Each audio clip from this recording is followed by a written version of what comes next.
Next, on Boost Your Business, we are taking it to the streets with our very own Max Gaines and a couple of friends. Together, they'll give us the lowdown downtown on how to get more foot traffic into your place of business. Hey Max, how are things going out there? Hey Mary, things are going great out here. I'm with Neil Albritton, who's our guest expert on accessible paths of travel. Neil, welcome. It's great to see you. It's good to see you too. Great. Now, can you tell us a little bit about the basic requirements for outside paths of travel that will allow more customers access to our viewers' businesses? Well, sure, Max. The exterior route of travel to all entrances and exterior ground level exits must be accessible.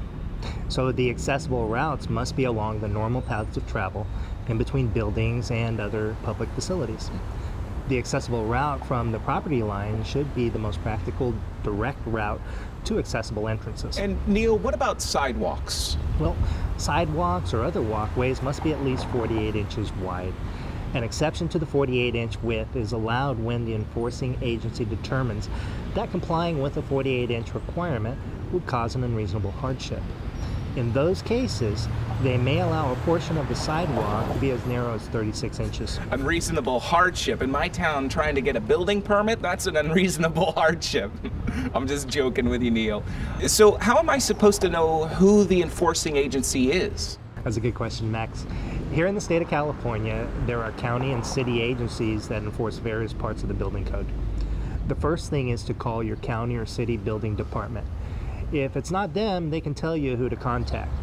Or if you're in Sacramento, just dial 311 and they'll put you in touch with the right people.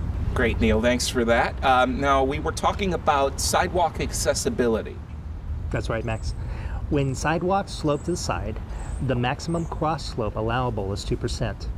A limit to the sideways slope is important to people with balance disabilities or people using walkers or canes. And Neil, what about steps or changes in level? Exterior accessible paths of travel to the entrance must be free of steps. Abrupt changes in the level up to 1/4 of an inch are accessible. And when the change in level is more than 1/4 of an inch, it's okay to grind the edge down to a slope that's 5% or less. Or simply replace the section of the sidewalk to make it level again. Paths of travel surfaces must be stable, firm, and of course slip resistant. For example, sand, gravel, broken cement, broken asphalt, or slippery surfaces are not accessible.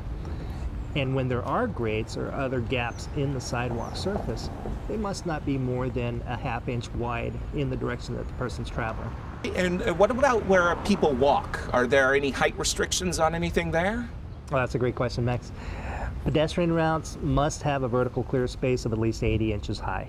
Tree limbs, signs, or other objects in the path of travel must be at least 80 inches above the surface of the ground or floor. Pedestrian paths must not be blocked by objects that project horizontally into the path of travel. When objects such as tree limbs or signs are located at the height between 27 and 80 inches above the surface, they must not extend into the accessible path of travel more than 4 inches. Pole-mounted objects between 27 inches and 80 inches above the walking surface can extend into the path of travel up to 12 inches. And what if there are several different paths to choose from, Neil? Well, occasionally there is more than one path of travel, but only one is accessible.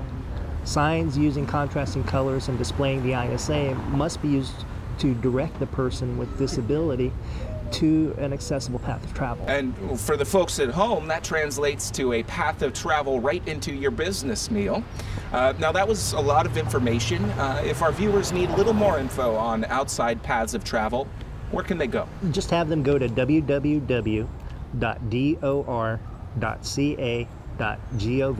and click on disability info. Sounds simple enough. Thank you, Neil, for your expertise. Thank you. And thank you for being here with us on Boost Your Business.